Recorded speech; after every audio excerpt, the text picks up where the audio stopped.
So here it is, the Realme X7 Max, India's first phone with MediaTek's most powerful chipset yet, the Dimensity 1200.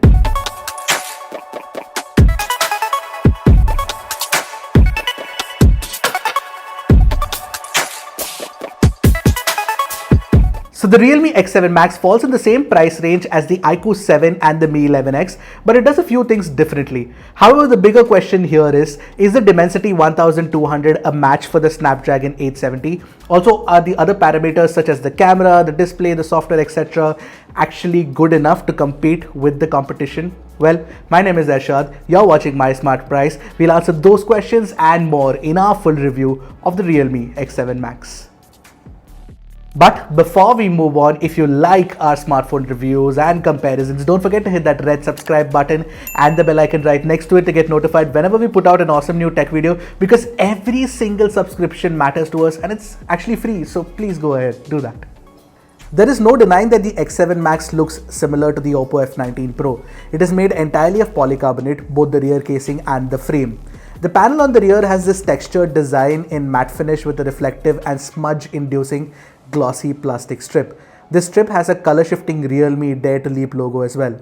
Honestly, I'm not a fan of the design or the weird feel of the texture on my palm while holding it. And that is a pity considering the ergonomics are fantastic since the X7 Max is a smaller phone compared to the iQOO 7 and the Mi 11X. Additionally, I'm not a fan of the shiny form-metal look of the frame.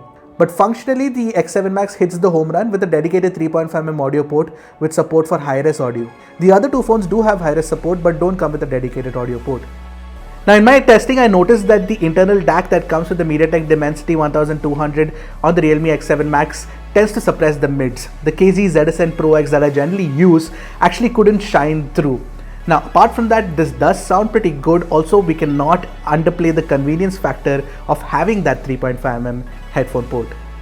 Now the Mi 11X has a couple of extra advantages in terms of design. It has a trademark infrared blaster found on all the Xiaomi phones. Xiaomi has also added a true stereo setup with support for Dolby Atmos, which is also present on the Realme X7 Max but not on the iQOO 7. As for the performance of the speakers, the X7 Max and the iQOO 7 sound pretty good, but the Mi 11X does offer louder volume levels and some more punch in the bass, making it sound fuller.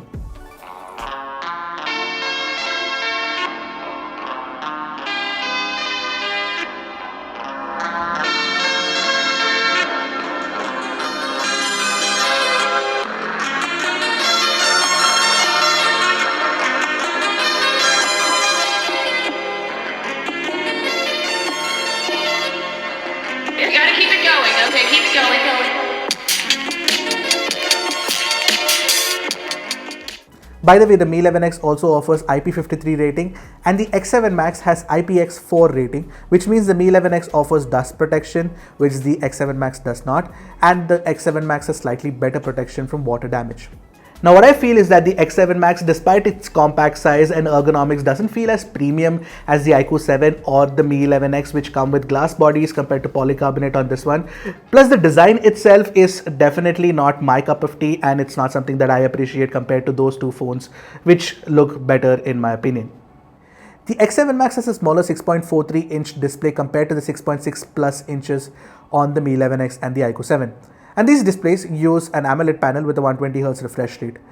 On the Realme X7 Max, you get the option to let the system automatically decide which refresh rate to use. It's no surprise that the display is super smooth. Having said that, in our objective testing, the Realme X7 Max's display falls short. The color accuracy and display tuning features are better on the iQOO 7 and the Mi 11X. All the three phones come with HDR capabilities, but only the Mi 11X actually offers HDR playback on Netflix.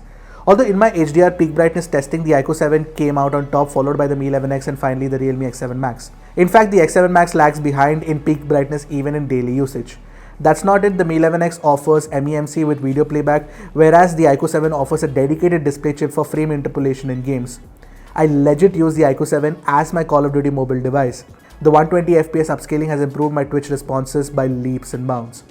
Now a part of every display is also the haptic feedback or the vibration motor that is attached to it to give you great vibration feedback, and Realme mentions that it has actually added a Z-axis linear motor now, but to be honest, the implementation is a bit of a joke compared to the Mi 11X and the iQOO 7. The vibration feedback is implemented in very few UI elements across Realme UI 2.0, and the effect is extremely timid and rattly. The iQOO 7's haptic feedback is just sublime in comparison with the Mi 11X coming close behind it. Moving on to the in-display fingerprint scanner, it is plenty fast on the Realme X7 Max, same as the iQOO 7. But the side-mounted physical fingerprint scanner on the Mi 11X is faster and possibly more accurate too. Now overall, when you look at it, the Realme X7 Max's display is not that bad, but it's decidedly average, and compared to the competition, it definitely doesn't hold up. So Realme might want to go back to the drawing board and figure out how to improve the display performance on its flagship phones. The Realme X7 Max runs on Realme UI 2.0 with Android 11 as the base. Yup, there are a few extra third-party apps, but they can be deleted. And thankfully, no unwanted notifications or ads popped up during my time with the phone. So the experience, just like the UI, was pretty clean. Plus, one reason why I love Realme UI is it lets me use my own icon packs. And it is extremely fast and well optimized. It is the closest to stock Android and Oxygen OS in terms of UI design if you ask me. Realme has really done a good job with Realme UI. Of the three, I'd easily pick Realme UI 2.0 as the best, followed by MIUI 12.5 and then FunTouch. The X7 Max comes with a 64 megapixel primary camera with a Sony IMX682 sensor, an 8 megapixel ultra wide and a 2 megapixel macro on the rear. On the front, you have a 16 megapixel selfie camera. The other two use a 48 megapixel primary sensor, but the sensors are different. You get the IMX589 on the iQOO 7 and the IMX582 on the Mi 11X.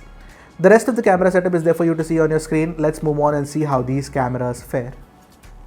Starting with the sharpness, the iQOO 7 and the Realme X7 Max offer crisp details when looked at the 100% crop and look very natural too.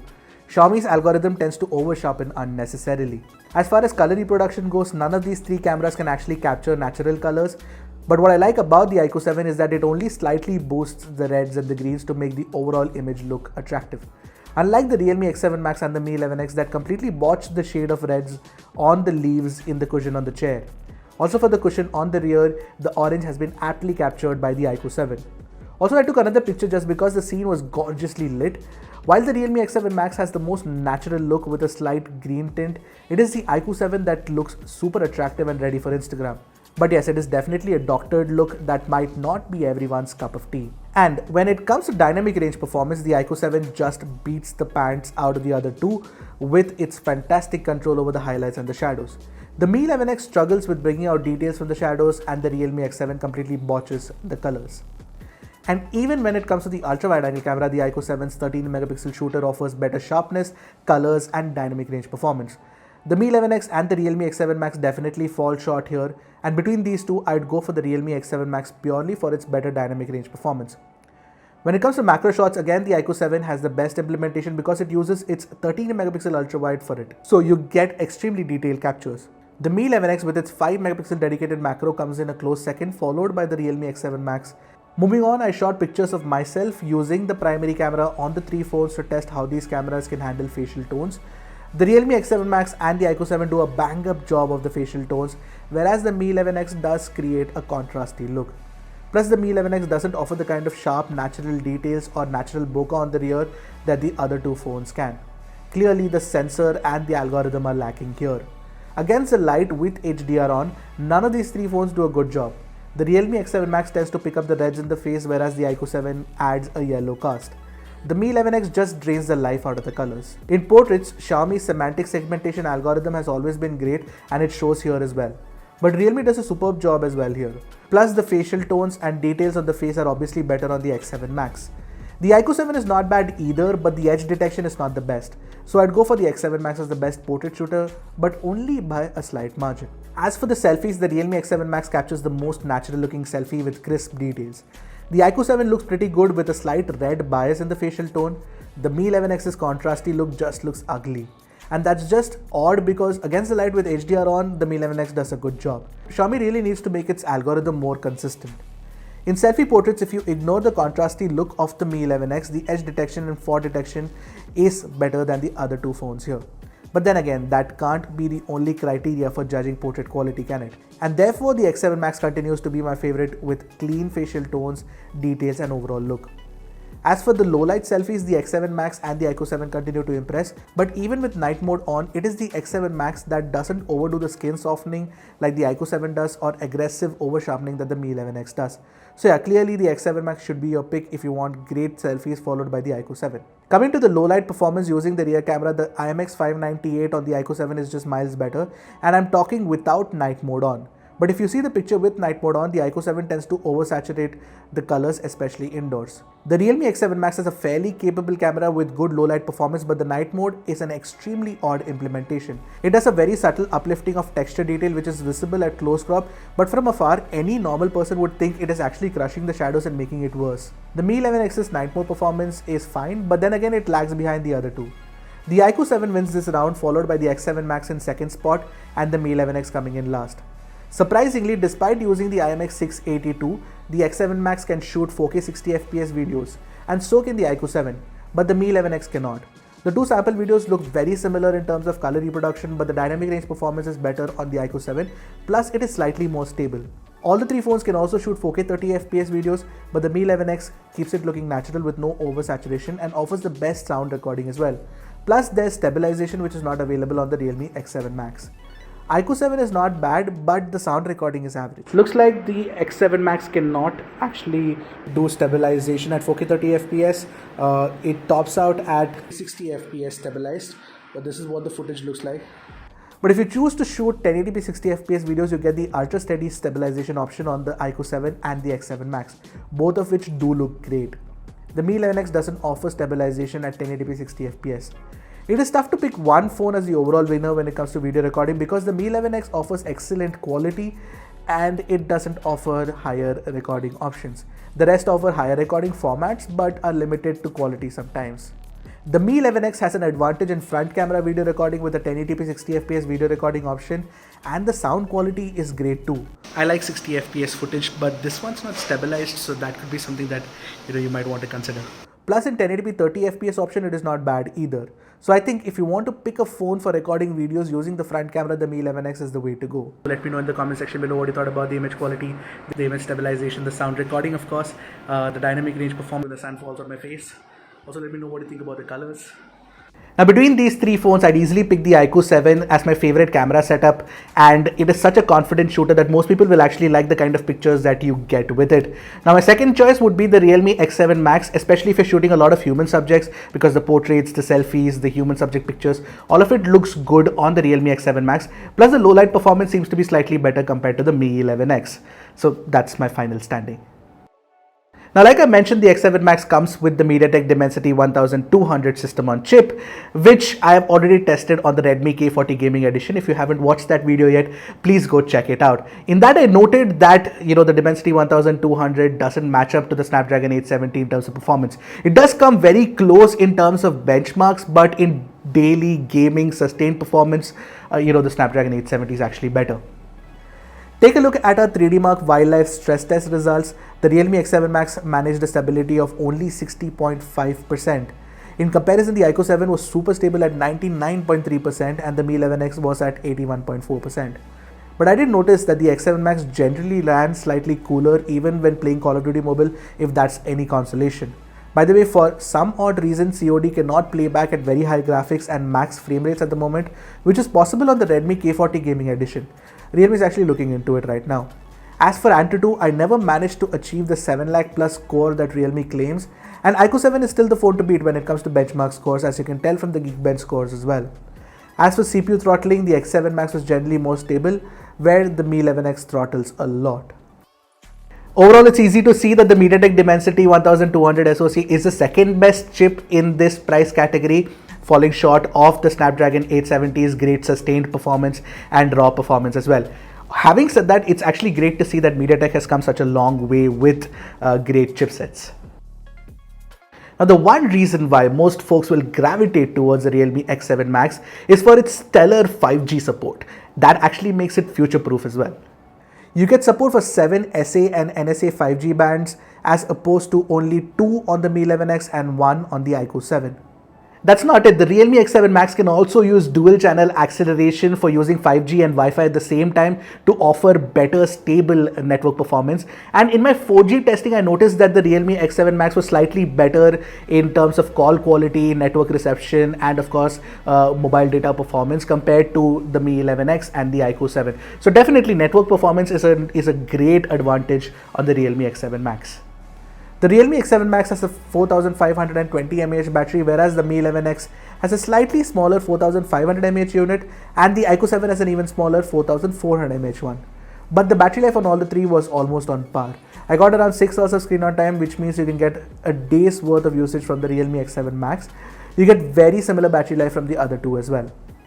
However, the charging speeds are vastly different on all the three phones. The iQOO 7 is the fastest. It takes about 30 to 35 minutes to charge from 0 to 100 using its 66 watt charger, compared to the Realme X7 Max, which takes about 50 minutes using its 50 watt charger, and the Mi 11X comes in last, which takes about an hour and more actually using its 33 watt charger. So when you're looking at absolute battery performance, the iQOO 7 comes up ahead primarily because it can charge faster, but that may or may not matter to you. Overall, it's all very similar. So Realme, we need to talk. I think it's high time you guys start introspecting. While your 2021 lineup of phones are not bad, but they lack the ambition. Heck, the Poco F3 GT, which has been confirmed to launch in India, also comes with the MediaTek Dimensity 1200 system on chip, and I tested it recently. At least it has one distinction going for itself in the form of its gaming DNA that it has, compared to the Realme X7 Max, which is an above average phone through and through. Now don't get me wrong, I can actually recommend the Realme X7 Max to folks who want to future-proof their purchase with stellar 5G support, and for somebody who wants a compact phone with, clean software. Having said that, 5G is still a long way away in India, and future-proofing right now doesn't really make sense to me. I think the other parameters such as the camera, the performance, the display, the software, and of course the design matter more, and in most of those parameters the iQOO 7 actually comes out on top for me. Now as for the Mi 11X, you can always be assured of a great value proposition. Moreover, you also get the robust service network plus the great brand pull that the Xiaomi brand brings along with it. So coming back to you, Realme, please consider the X7 Max as a clarion call to make a change. Go make a phone that can excite us. Go back to the days of the Realme X2 Pro and the Realme 7 Pro. We deserve better. Actually, you deserve better. My name is Arshad. You're watching My Smart Price. I hope you guys liked the review. Do let me know in the comment section below what you thought about it. Until next time, goodbye and Godspeed, my friends.